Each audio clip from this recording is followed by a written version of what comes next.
Hey, hey. Hey, Nemanja, can you hear me? Yeah, can you hear me? Yes, sir. Cool. Awesome. New laptop. I was trying to connect Oh, gotcha. the headphones. Oh, we have Elvis in the house. Welcome. So you got a new laptop, Nemanja? Yep. It was about time. It was about time. So I finally joined. Give me some time. Yeah. How are you, Elvis? Oh, great! Like the weather, it's rainy. You guys? Here it's been like rain, sun. Like in every 2 hours, it changes. Yeah, I'm in Barcelona right now, and the weather is fucking amazing these days. It's so sunny. I'm actually looking for startup jobs in Barcelona at the moment. Yeah, I mean, you should, man. The weather is incredible. We're starting to open up things, so like we can go get a drink in bars with our friends, stuff like that. After this call, I'm gonna go play basketball for a while. So like, life is good in Spain these days. In Bosnia, since 10, 15 days ago, I mean, bars are starting to open again. Yeah. I was yesterday for the first time after 2 months in a bar, and I felt like a wild animal just left out into the civilization. Like, how do I behave in a bar again? Yeah, man. But I'm sure there are some jobs here in Barcelona for startups that they're just hard to find. Like people in Spain like don't share too much for the jobs available. So it's hard to find job opportunities here. I've been in contact with a couple of fintechs in Spain. I've been in Berlin for 4 years as head of growth for a German fintech. I mean, it's just one of the possibilities I'm playing around with at the moment. I'm still a freelancer. It's pretty good. Right. I mean, it was good before COVID, but then I had to cancel my in-house consulting gigs, which sucks. Yeah. But I mean, I would like to go. I wouldn't like to go back to Germany. Oh, yeah. For 4 years. Yeah. But let's see. Germany is nice, but I've been a few times and I like it, but it's not my thing. You know, like it's very different than Spain or Italy or Portugal. Like the culture is very differently. Yeah. I mean, Berlin is quite nice if you are 20. Yeah. But for people with family, it's not really the perfect spot. It's hard to find a pediatrician or a kindergarten spot. Right. So if you have small children and you're moving to Berlin, you need to growth hack everything. Like literally, I made an outreach campaign for kindergarten spots where I called like 200 of them until I got one. Yeah, Portugal can be a good place, man. Portugal has been growing with startups, especially in like Lisbon and stuff like that. I was talking to a couple of guys over there because it's pretty cheap, cost per living. Yeah. So a lot of people have moved over there to like grow their business and their startups. Estonia as well. Estonia as well, because they have this advantage, right? Like you get nationality, or you're allowed to live there for a while. Your citizenship. Right. You can actually apply for it online. Yeah. You can found a company in Estonia, but you are still fiscally bound to the laws of your country. So if you have an office in Spain, but the company is registered in Estonia, you still have to pay taxes in Spain because the majority of the business is in Spain. Yeah. It's interesting now. Estonia is okay if you are not really growing a business. It's okay for businesses up to mid-size. Right. Because of the taxes and everything, and it's okay if you're not working with the US, only with Europe. Right. Yeah, I was looking at That's right. Like, 'cause there's certain cities that help you grow the business so much faster. And my idea is to go to New York in August or September just because of that. Because like you can grow the business so quicker if you're like near where the money is than if you're far away. Two things you have to be pretty close to is money and the talent pool. Exactly. I mean, Berlin is great for it, especially if you're starting in fintech or retail tech, because investments are huge. The talent pool is rising, but it's not a great spot to live in your mid-30s. Right. I mean, honestly, that was my problem in Berlin. They have a culture of heavy drinking, which would be fun in the 20s, but Right. not later on. I mean, the peer pressure obliges you to stay after hours for a couple of beer with the colleagues, and a couple of beer is never enough. Yeah. No, I get it. And the other city that I was thinking, just because I've always been interested, and I don't know if you guys have been there, is Moscow. I've been thinking about going there for a couple of months. I don't know if you guys have been, or like what's your experience with business there? I've never been there. I mean, I don't have any experience with Russia. I don't either. I was wondering have you been, Nemanja? Yeah, I have just like my friends were there as a basketball coaches, nothing else, because they respect us, and yeah, that's it. Yeah. I don't know. I might head over there one day or not. Probably next year, but it seems interesting to me. I don't know how good it is for business or not, but so go ahead. Business on the one side, there are a couple of cities in Europe where you can start pretty decent business and have a pretty decent approach to the talent pool. Mm-hmm. But I mean, you have to live in those cities, so right. you have to find. I don't know. I've never been to Barcelona, right?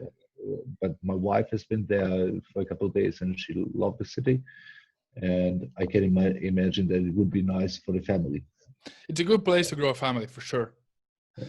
But right now with COVID-19 and all that, I think it's going to change how we see cities, right? Because it's like you said, you need to be close to where the money is and talent pool. But right now, talent pool is going to be global. Money, everybody's doing business over Zoom. So like now it's more of a like, is this a good place to live versus is it a good place to grow a business? There's also the other point when founding a company, you are having I call it geo equity, like a decent amount of trust based on the country or the location where you found a business. Right. For me in Sarajevo right now, if I founded a company, a startup in Sarajevo, I would have a huge hurdle to pass just to prove that the company is trustworthy to invest in it. Right. Yeah, I mean in Serbia it's a bit different because I'm working a lot now with startups because working with Impact Hub, they have like pre-acceleration program and working a lot with ventures and investors, and basically few companies are like making a bridge between startups from Serbia and Western Balkans overall, and companies and investors from the big markets. Right. And it's growing. So it's still only few companies that are doing the job and few startups that are really breaking through, especially like gaming industry. But it's growing, and I can see more and more people getting involved in knowing like the language. That was a problem for me when I was looking to hire somebody, because people have no clue about the terminology connected to the startups, to the investments, venture, SaaS. That's like a huge headache. I have a friend from Belgrade who founded a startup in Belgrade. I think it was around 10 years ago. It was a software company, and they had decent growth numbers, but they were looking for investors. So one guy called them up. He would like to invest in their business, and they scheduled a meeting. So he wanted to invest like 2 million euro into them. And they had a meeting, and in the middle of the meeting, the guy asked him, "So when are you paying back the money to me?" It was a loan shark. It was about to give them 2 million euro. When are you paying back the money, or I'll break your legs? Yeah, the guy was, "Okay, here, 200 euro for your time. We will not sign the papers. We don't need your money." That's fine, man. When we are talking about different countries in Europe and businesses, and one of the topics that we wanted to discuss today is communication channel. I mean, maybe we can start with talk about which communication channel are working, like Spain, in Germany, in Bosnia, in Western Balkans overall, and like start the talk with Yeah, man. Go ahead with Serbia and all that, and then we can jump in it. Yeah, I mean, what I found interesting that here in Serbia, the main channel, of course, is like Facebook. Mm-hmm. And when you compare it to the US market, like Facebook is not the first channel when people are going. Right. Also Instagram. Now it's all dependent. It's only on the age. I guess that's the same everywhere, because here, like the main people who are the main users of Facebook, active users, are like women 45 plus years, because they're just now discovering the channel. But I can see that it also translates to Instagram. And when it comes to younger generation, of course, like TikTok, Snapchat never really started to be profitable here when it comes to the business. Twitter is still like for activism. Nobody really uses it in politics. Maybe news. Nobody really uses it for business. I mean, but LinkedIn, yeah, LinkedIn is big. Vucic is using Instagram quite heavily. Yeah. Yeah. To me, it's interesting how, like, we can see. I think TikTok, what it did is like created a new segment. The first was on Instagram, but didn't relate to Instagram, because that 13 to 16, 17 segment, Instagram was too old for them. Right? Like they had the older brothers, and they needed a new thing for them. And then that like opened the frame on the younger side, which is interesting. In Spain, we had because of the politics that we had. I don't know if you guys are aware, but like Catalonia and Spain wanting to like break apart and all that. Twitter became a big communication channel for a lot of Catalan people to communicate and revolutionize as well. And then Telegram also as a social messaging app and text messaging became huge, because it's like the most secure one versus WhatsApp. And they opened up a huge market of Telegram in Catalonia specifically, of people creating groups and just talking about strategies in politics to like separate from Spain. There was the value proposition Snapchat has grown with, basically secure communication, which is only available for a specific time. Telegram with the encryption algorithm and with the data security is providing a huge USP among different clusters. So I have a few people who are not really the straightest businessmen who communicate only over Telegram. Yeah. Most of my developer friends use only Telegram, and anyone who thinks who finds their own privacy important goes over Telegram instead, doing WhatsApp, which is in ownership of Facebook, and you know that the data is being used. Yeah. Or Viber, for which you don't know what the fuck they are doing. Right. Yeah, but for example, TikTok, and correct me if I'm wrong, but it comes from like a Chinese company. So like we also don't know how secure that is. TikTok And is absolutely insecure. right. I mean, basically, there are multiple stories. If you have followed them for the past couple weeks, there was this censorship story where this guy who is looking like Xi Jinping, the Chinese president, Yeah. had his TikTok channel banned because he looks like the president. Then there was this suicide case where TikTok first informed their PR department, and then the police 3 hours later. A guy Oh killed shit. himself live on TikTok. I didn't know that. Then there's the promotion of teens which are sexualized. So, Yeah. So that. I mean, TikTok is for me.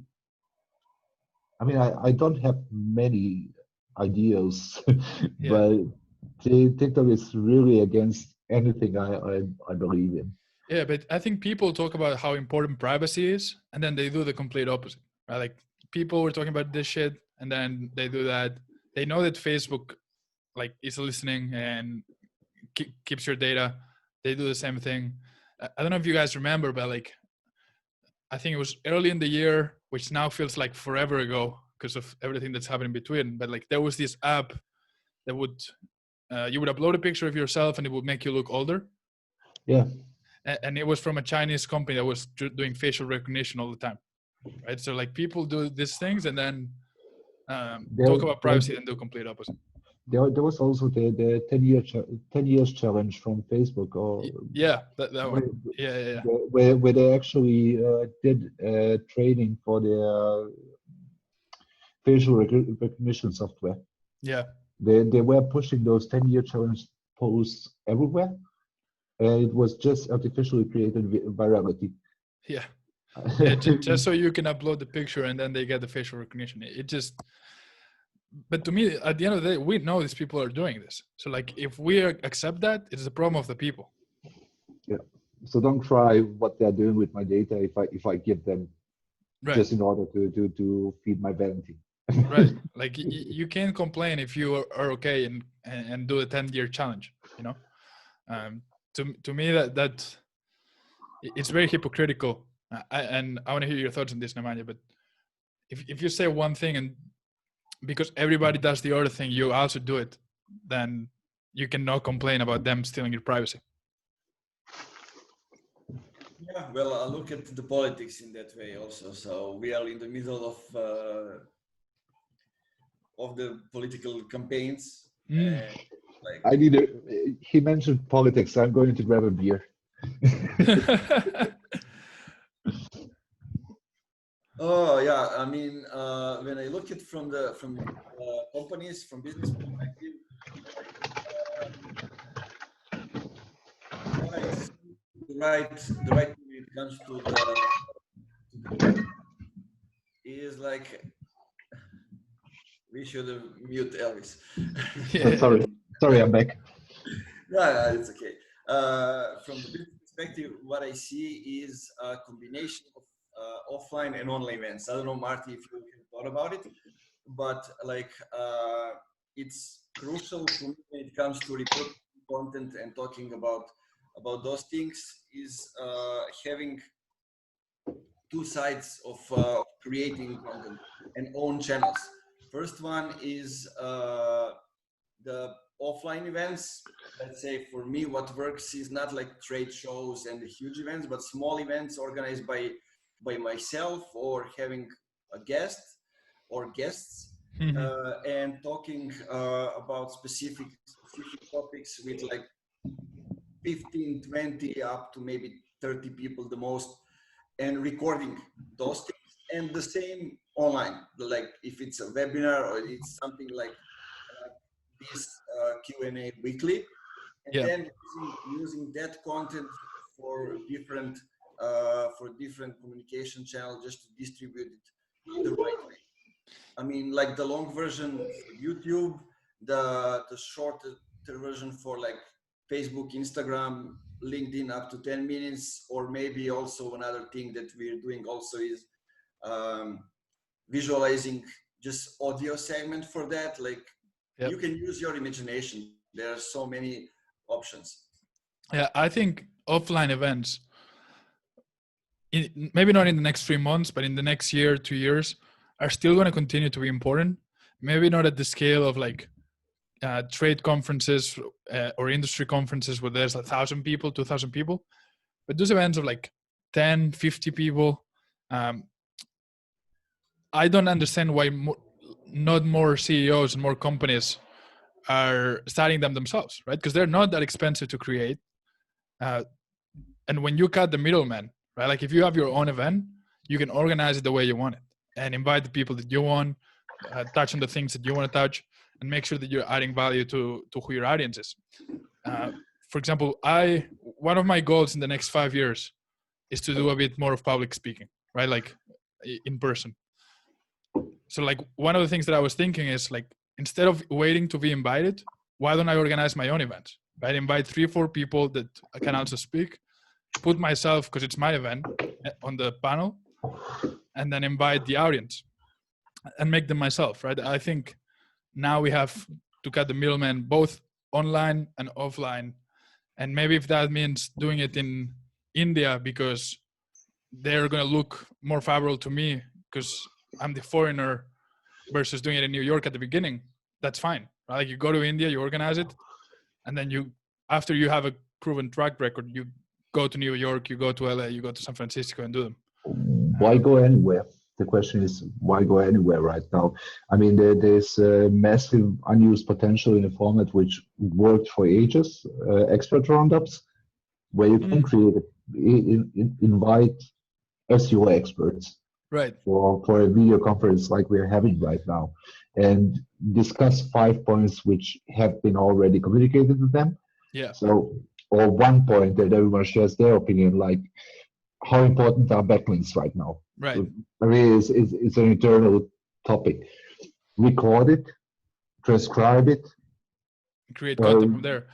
I think you can do both. I think you can do like, I think that there's something about physical events that online events will never have, right? Like I've been running my business from Barcelona with American clients for 2 years, and it's grown and it's been a good business, and I've built good relationships, but like I've never shaken the hand of my clients.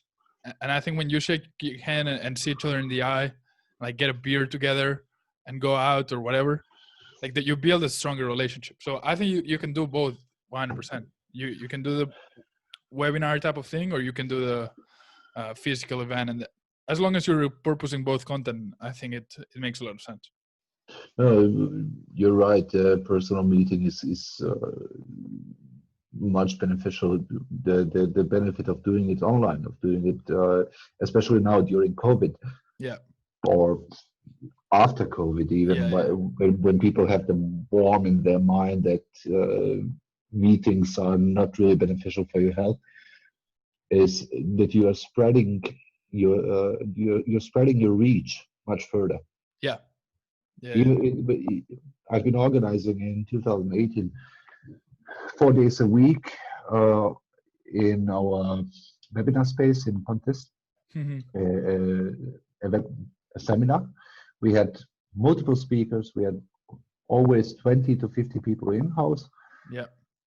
But it didn't deliver the results, you know. Right. You get people who come for the free beer to learn something, but it doesn't transfer into word of mouth. It doesn't transfer into lead generation. Doesn't transfer towards the bottom line. We got the awareness that we are doing something for education, which later became the Contest Stiftung, Contest, how do you call it? Contest organization for support of freelancers. But I haven't seen the additional value of those meetings with potential customers on a small scale for so much organization. We did it for almost 6 months, 4 days a week. Wow. We spent a shitload of money on beer. Yeah, I mean, if I look at it, the biggest value that I get from those things are people who really want to maybe to learn more, so get involved in small workshops or trainings like advanced stuff, or I get clients in I don't know, 6 months to a year later.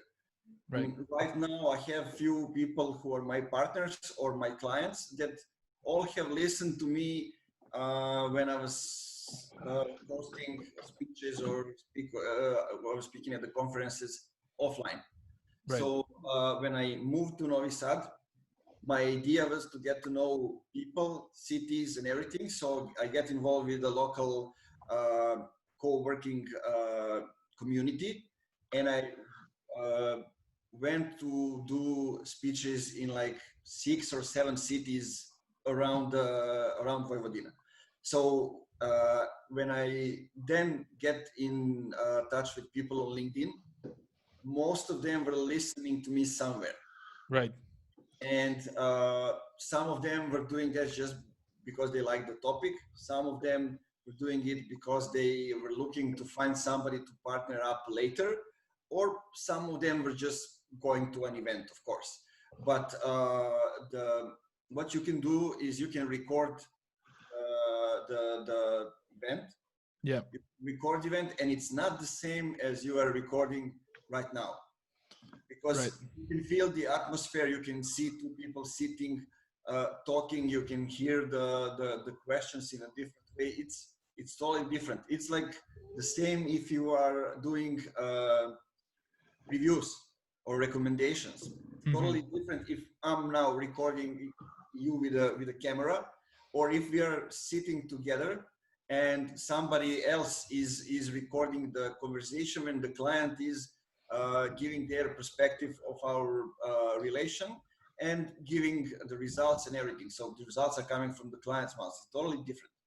Yeah, for sure. And I think it goes back to what we're saying, right? There's something different about personal, even if you record it later, then online cannot get. But then again, for example, it's much cheaper, right? Online, I've been running my podcast. We have 25 episodes now, and like we've done all of them via Zoom, and it's been great, right? Like there's no cost of cameramans, or there's cost later on the repurposing, right? But there's no cost up front of getting the people here on the podcast, or travels or hotels or whatever that is. And for myself, the podcast has been the greatest networking excuse ever, right? Like on Friday, I don't know if it was Friday or Thursday last week, but at 10 p.m., I met this guy called Eric for the podcast that runs Hawk Media. I think doing $75 million a year, right? Out of LA, Miami, New York. Like this guy doesn't have 30 minutes to spend with me, who runs a small business, but he will do it for a podcast episode, right? Or 2 hours later, I was meeting this guy called Dennis, who runs artificial intelligence scheduling software, right? Like to help with meetups scheduling through artificial intelligence. They've raised like $50 million. Same thing, right? Like you tell them that you have a podcast and that you'd love to interview them, and now everybody loves to jump in it. And from there, you build that relationship. Plus, you get the content. So I think content as a networking is been your process for repurposing content going. Yeah. So like getting really tactical. We record it via Zoom. We take the video. We have a background that we have created for the podcast. So it just plug and play. We put the video on YouTube full after we edit the intro and outro and anything in the middle that has to. Same thing with the audio. We upload it to Anchor. Then Anchor uploads it automatically to Spotify, Apple, all that. And then I have somebody on my team watch the episode and look for the best highlights that and mark the time, right? Like minute 1:30 to 3:30. He marks the highlights all across the podcast. We send it to the video editor. The video editor makes the highlights. Then we send it to the ghostwriter. The ghostwriter will create the LinkedIn posts that are written and the captions for the video highlights. Then they send it to me to review to make sure everything's right. And we put the clips on Instagram, Twitter, LinkedIn. We put the ghostwriting on Twitter and LinkedIn and Quora. We're starting to use Quora a bit more now. And then we also want to optimize on YouTube. So we club longer clips that are like 5 minutes, 6 minutes, 7 minutes, and cover a specific topic, and also upload them on YouTube on a different day, just to like build more a content backlog on YouTube. And that's mostly it. I think we touch on all channels. Some of the things that eventually we want to get to is create articles from the podcast as well. But I don't know much about SEO, so like we have that kind of on pause. And yeah, I was thinking about that. And so like that's one of the things that we want to figure out, right? Like how to utilize the episodes to build the SEO but other than that, that's how it works. And then from the other side standpoint, in terms of networking, we have a process to follow up with the guests to keep that relationship growing over time, right? Because it's not enough with a 30-minute podcast. We have like a month check-in, 3-month check-in, 6-month check-in, and we never sell. We just try to build that relationship. How do you start or lead the preparation stage for the podcast? Because I feel this talk right now is quite organic. I mean, we don't have any agenda. We don't have any topic. It's just flowing from topic to topic. But I see a huge unused potential if you're spending time and effort that you could basically over Ahrefs check what type of topics in what industry is grabbing the most attention, gets the most social signals, and try to lead the discussion into that direction. We do that. So before, like, if the podcast is 30 minutes, we usually spend like an hour doing research on the industry and the guests themselves. Because the goal for my podcast is to get like really personal, not just touch on like business stuff, but like we touch on like things like mental health and leadership, like stuff that we don't usually see that much. And we do like big research on them to make sure like the podcast actually covers. Like we don't want to jump from topic to topic. We want to make sure that, and we send them the questions 48 hours before the episode.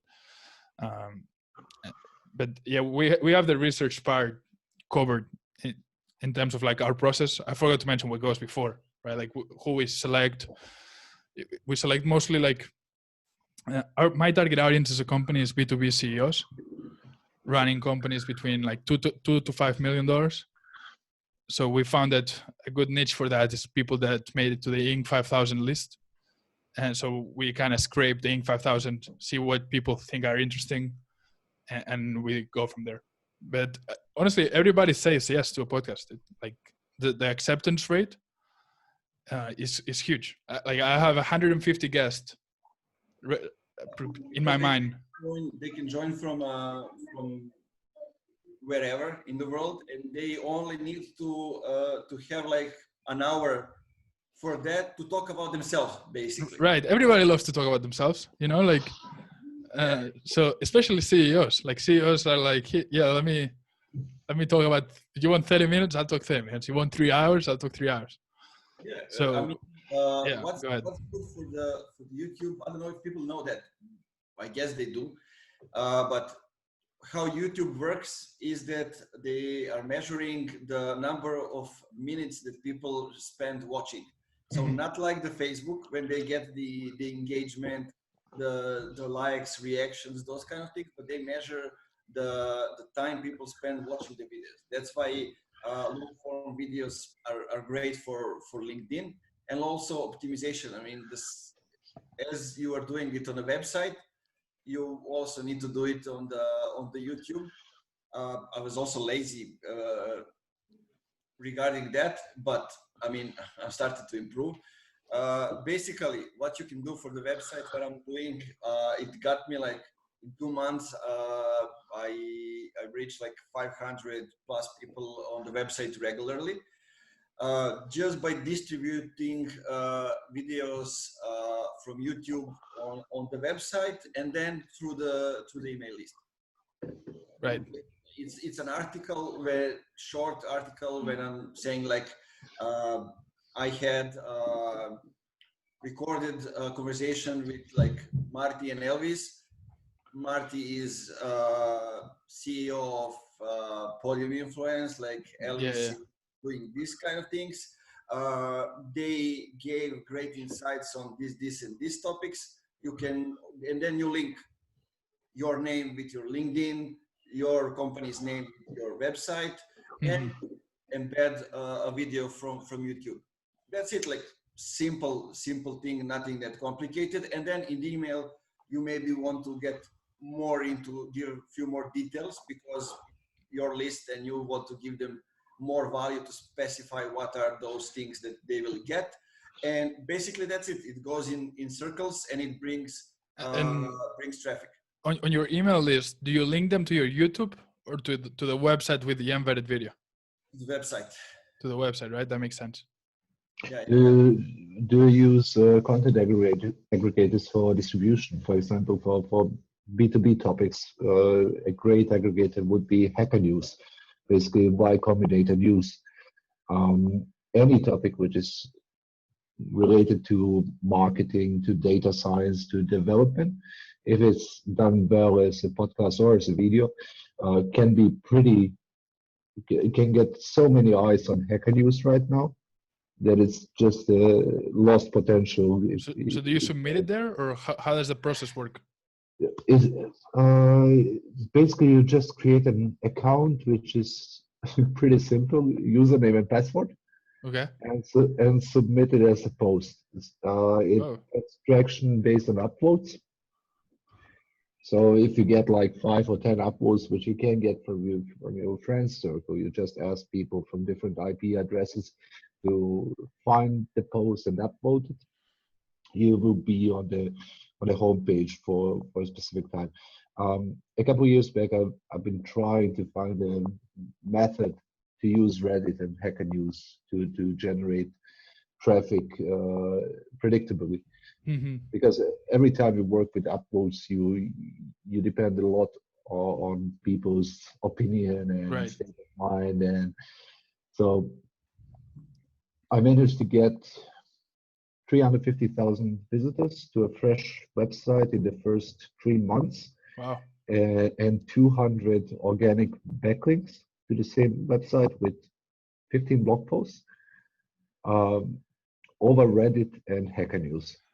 Wow, because Reddit, I think it's underrated as a platform.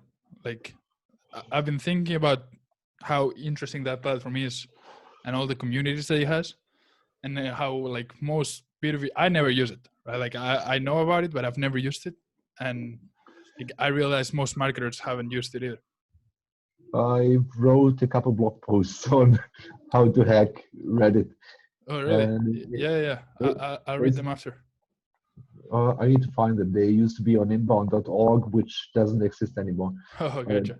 I think HubSpot has reused the content, so it should be available somewhere. Basically, you have to have multiple accounts, preferably a VPN. 5 accounts would be enough just to get the initial boost. You need to investigate the community in which you want to post to understand the lingo, the topics. You can check which topics had the most engagement in the past year. Pick from those. Basically, it's 10x content. You take existing content which performed pretty well, work on it, add additional value, promote it. I mean, I had a project about Google Ara, Project Ara, which was the modular smartphone. So I took verbatim topics which have already been done and which already had thousands upvotes on Reddit, just added a couple new informations like 200, 300 words more, posted them from my own blog, and got the same or better traction than the original post. Interesting. The problem with Reddit traffic is the ad blocker. So if you're trying to monetize with AdSense, you will have 80% of people who don't see your ads. Right. If you're trying to generate leads, in a specific industry, it works pretty well. I had in the first 3 months like 150 people who signed up for a pre-order list for the smartphone, which never came out. Right. So, but it's a heavily underutilized channel for any company which is doing B2C marketing. Sure. And Nemanja, I wanted to ask you. You talk about like the minutes. YouTube like counting the minute video, right? What's the shortest that you post over there? So like I was thinking about like, so I put a long piece, right? That's 30-40 minutes. And then I usually try to put like 2 or 3 that are between like 7-8 minutes. Do you think that's still a good number and not too short? I mean, I'm also thinking about uploading some short videos. I have short videos, but like up to 10 minutes. Mm-hmm. That I was doing in like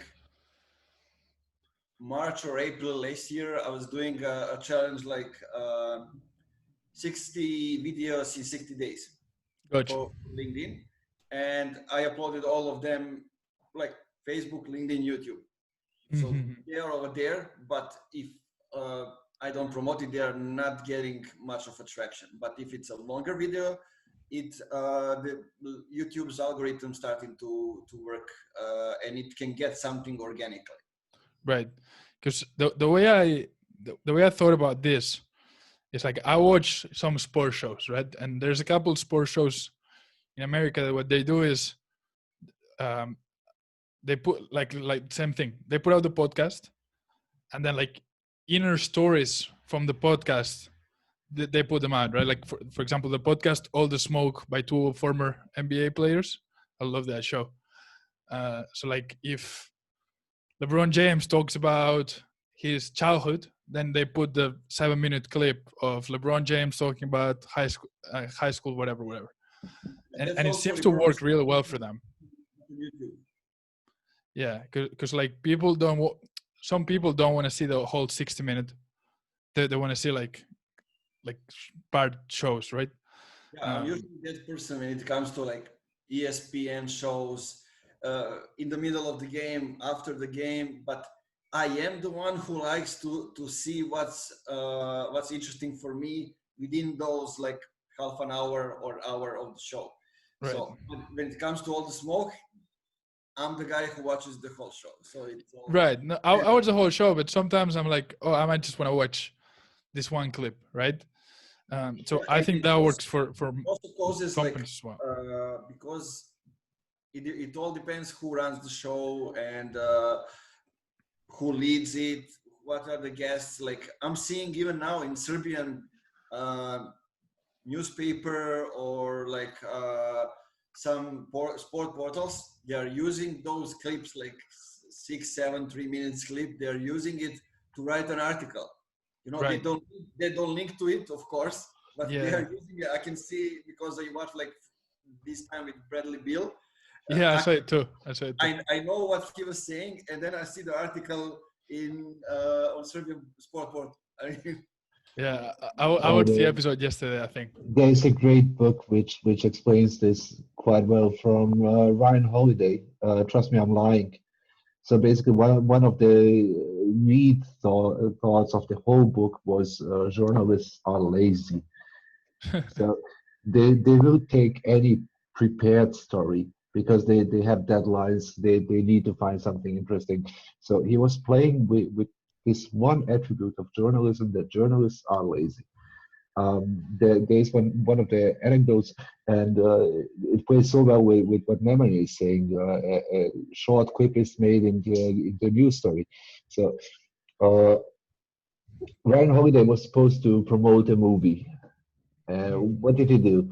He ordered billboards in Los Angeles. Mm-hmm. And in the night, he went and cut his own billboards and wrote, this chauvinistic pig deserves to go to jail, like sabotage the movie and stuff like that. Took pictures of those billboards and gave an anonymous report to small and medium-sized blogs or news stations. Like someone has vandalized the billboards for this and this movie. So what happened? The small and medium blogs had all of them picked up the story, published it. The larger one became aware that there is a story trending, Right.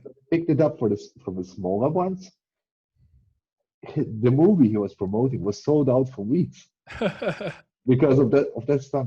So same applies to content which is distributed over Reddit. Journalists are sitting on Reddit and checking what is the top shit. I'm sorry for the language on Reddit right now to write about it. So that's how I got those 200 organic backlinks. Because I mean, even a Japanese tech website picked up my blog post, paraphrased it, and linked back to it, Right. because they are too lazy to investigate themselves. And that's a huge thing you can abuse in marketing. Yeah, I was going to say the same thing. Like, journalists are lazy, but marketers and content marketers are lazy too, right? Like there are very few people creating and advancing the conversation. Right? Like everything is regurgitated, and you see them on writing articles. You go to Google and you're like looking for whatever topic. Article 1, 2, and 3, and 4 are basically saying the same thing, just in different words. Like, it was the writer who was like, okay, let me see what the guy who's number 1 wrote, and rewrite the same thing so that it sounds kind of similar. But the magic in content marketing really happens when you go the extra mile. Exactly. I remember a couple of years ago, I was working for Ahrefs as a professional, as an expert blogger. So I had this one topic, which is introducing the top 20 SEO experts for anyone who is above the beginner stage. Good. Which means people, when you're already in SEO, people from whom you can learn further. Because Neil Patel, Ren Fishkin, Brian Dean, they are all covering the basics. But if you need in-depth knowledge, you have to dig deep. So I think it took me around 60 hours to prepare the content piece, of which 30 was research, 20 was writing, 10 was editing. Editing, yeah. I didn't mention Neil Patel. I didn't mention Brian Dean, or did I? I don't know. I didn't mention Ren Fishkin. So those 3 big names I left out on purpose. Ignore them. Exactly. I asked all the other ones whom I mentioned. I sent them an email with the paragraph in which they are mentioned. Asked them if they would like to add something. The blog post is being published in 7 days, etc. If you would like to, if you can, just post it in your social media channels. When it was posted, when it was published, it had around 1,200 shares in the first 24 hours. Wow. And around 300 comments, of which around 100, 150 were, "Where's Neil Patel?" Well, Neil Patel is not here. He's not going to be here. And there was a huge argument in the comment section, like, this guy is definitely just introducing people for the advanced marketeers. Neil Patel is for the basics. And you created a moment where the content was selling itself. It was just promoting itself. I love that. I think another way that, because let's be honest, not everyone has enough knowledge to move the conversation forward, right? Like, it's just the way it is. Maybe we're doing it, for example, myself. I think the content that I put out is really valuable, but it's probably not groundbreaking. Like, it's probably not going to change the way the best marketers perceive the world, right? I don't expect it to, because they're not even my target audience. The CEOs are my target audience. But like, one way that I think content marketers can separate themselves and not just regurgitate over and over the same thing is injecting their own personality and personal story to the mix, right? Because, and we were talking about this last week, but nobody can copy your personal story or your personality or your or you opening up and sharing more about yourself than what other marketers do, right? So I think that's one way that differentiates good content from great content, because it makes that relationship much more personal and relatable with the audience. And that doesn't mean you have to just say stories and fluff, but a good mix of personal and value, I think it makes the story much more compelling. There is also this point where I'm sorry, Nemanja, I'm just saying this. Many marketeers, many professionals who go into the public eye with their own name, with their own face, are afraid to polarize. They're afraid to take a stance. And if you don't polarize, you don't get people to resonate with you. Right. I mean, the death of a startup is not that people, or any business, it's not that people hate it, but that they don't care at all about it. Right. That's a good point. Yeah. Because if you're in, sorry, go ahead, Nemanja. But I don't know. Do you see what's working in on LinkedIn? Let's say now in our like B2B space, is the people who are talking straight out of their minds, and because they're doing that, they are using the words of other people who don't have the courage to speak up. And it gets them traction. Yeah. Basically. And it gives them followers and everything else. Because from what I'm seeing when it comes to content now, we have here Elvis, so I want to tackle from the other side, and he can maybe go from this side. Like when I started working with B2B companies, all of them had blogs, and all of them had content, which is great. But it's not content that is meant for distribution. It's the content which is created for search engines, and all of them had large amount of visitors. But in rare cases, those visitors are exactly their ideal clients. Right. Most of those people are people who are just interested in the topic, but are not the ones who can provide, I mean, is B2B. So most of the companies are chasing like enterprises or similar companies. And it's not the way in which like executives are reading articles. Right.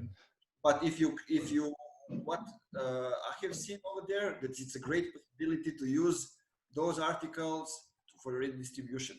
So you can use some parts of them and redistribute it through the visuals.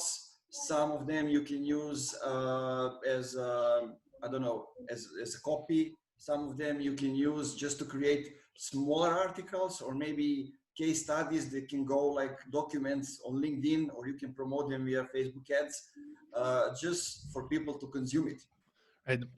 If we get them to like less than 3 minutes that it takes for a person to read it, it's great. It will be consumable, and it can change the whole structure of the website and of the visitors. That's what I'm seeing right now as I'm getting into the second or the third month as I'm doing that. Yeah. So I'm not an SEO expert, so Elvis, feel free to correct me.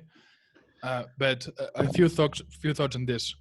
One, I think you can do both, right? I think good writers can write SEO optimized content that is also enjoyable to read, and that provides value to the audience and the right audience, right? I think if you're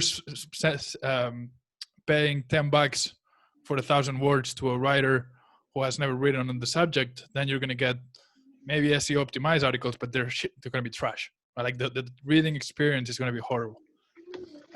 So investing in good writers, I think, makes a whole difference, because they understand the SEO part and the consumer, and they can find a good balance and where to sacrifice. And then what you said, right? Like SEO is one play, but at the same time, you need to be creating content on LinkedIn, Twitter, social media at the same time. Like they amplify each other, right? So use content from one place, put it on the other place, and vice versa. But don't just rely on, and that's one of the things that I'm missing myself. So Elvis, if you have some thoughts, feel free. Like I create a lot of content on LinkedIn, which is great because like it gets immediate views, but it feels like it disappears, right? Like at the end of the day, 4 days later, it's not getting any more views. So like, but you can repost it. There's no rule which says I can't take a content piece which worked pretty well on LinkedIn and post it again. That's what social media marketing fails in that respect, that they think that every content piece has to be unique. It doesn't have to be. I mean, their algorithms are as they are. You will never reach with a content piece, not even 100% of your own followers, not to mention 100% of the available audience. But if you see a content piece is working well, copy paste it after 15 days. No one remembers it. I do that with some sales copy posts, but like more content is not the problem. Like I can put out more content. It just, I wish, because like I have myself and my team, and we have the podcast. Like we have a problem on LinkedIn of like, we need to create other accounts to publish all the content that we have. Like that's not that much a problem. It's that LinkedIn post is really good. And sure, I could republish, but then I would stop from republishing another one that I think is really good as well. So like, how can I utilize that LinkedIn post I published 2 months ago and create it into SEO that it's there, like it's an asset for the future? Not the same message applies in all channels. Right. I mean, you can take, for example, my post from yesterday, Nemanja, I don't know if you saw it, with 80% of people who follow me on LinkedIn never network at all. I haven't seen that one. Like it got huge traction immediately. I think I got around 2,000 views already on it, which is for me quite big. But it's not something I would use as a topic for a blog post. Right. Because especially not for an SEO blog post, I can't figure out what's anything meaningful in a means of growing a business. Maybe in creating relationships, yeah. You have to think about the top level with SEO. What's the search query? What's the motivation I want to address with the SEO content? So, in my opinion, it has been shown in multiple projects before. B2B SEO content is a high awareness stage segment where you try to get the first eyes on your company. What you can do, you can segment people based on their website engagement. So if someone is looking for specific industry-specific helps and guidelines, you can create a custom audience on Facebook and distribute more content from the same segment to those people. Distribute a checklist, distribute a white paper to get those leads in. Right. But in the top of the funnel, you have this SEO content piece, which addresses specific issues from a specific industry. I had projects which drove 50, 60,000 visitors a day, but the user motivation was all over the place. So you couldn't deliver a product which addresses their needs because you didn't understand the needs. Right. On the flip side, there's also money keyword content for landing pages, for lead generation pages, where you have to invest a horrendous amount of work to have it ranking. Right. I mean, with blog posts, you just go for the long tail potential, and over time, if it's well optimized, you will get traffic on it. But if you're, for example, offering credits or mortgage or whatever, then you have a landing page for that money keyword. There's a shitload of work in backlink creation, in the link juice sculpting, in just to get it on the first page of Google, if you ever get it there. So right. Makes sense. And also what people are forgetting is that distributing content the right way, so organically and through the ads, using different communication channel, using a website as a foundation, will also get you to rank well on some things, even though if you are not specifically backlinks. I mean, social media in SEO world, they don't mention it that often as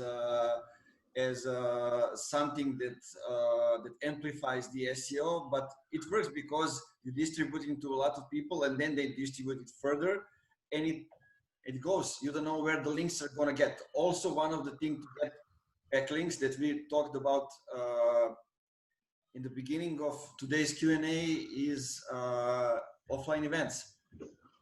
Let's see, today, if you want to get a good PR or media for, to see your event, to talk about your company, your competitors to talk about your company, you create an event when you invite all of them. Mm-hmm. And if they are on your event, they don't have a choice but to talk about your event and you. Because if you are doing just outreach for the media and asking them to like put a piece about, I don't know, the event that you organize and those kind of things, they won't put the links in because each of them are just copying from one portal to another, and then you don't use backlinks. So what you can do is you can get the word out because your competitors are going to talk about you, your media are going to talk about you, and also like you can go further by where you create relationships with certain journalists that are covering the certain niche or industry and so on and so on. But that's also one mean of distributing content and going to be, let's say, searchable. Also, for one, I don't have really, I can't really fully agree that offline events are a great way to create backlinks, because unless you have a great email copy where you ask those people directly to promote it on their website, they will never write an article on their website and give you a do follow backlink. But on the other hand, you're right. There's a huge gap in content distribution, which is underutilized. What people do mostly is they publish content and wait. Like Field of Dreams, if you build it, they will come. Yeah. 14 employees distributed with their friends. Yeah, that's exactly. And that doesn't happen. Building relationships with bloggers, building relationships with journalists, building relationships with anyone who can deliver you the backlink from a authoritative website is a huge part of it. Invite those people for a dinner, for a beer, just meet them if you're in the same city. It works. Also, people tend to forget that their content can be in multiple places without any penalty.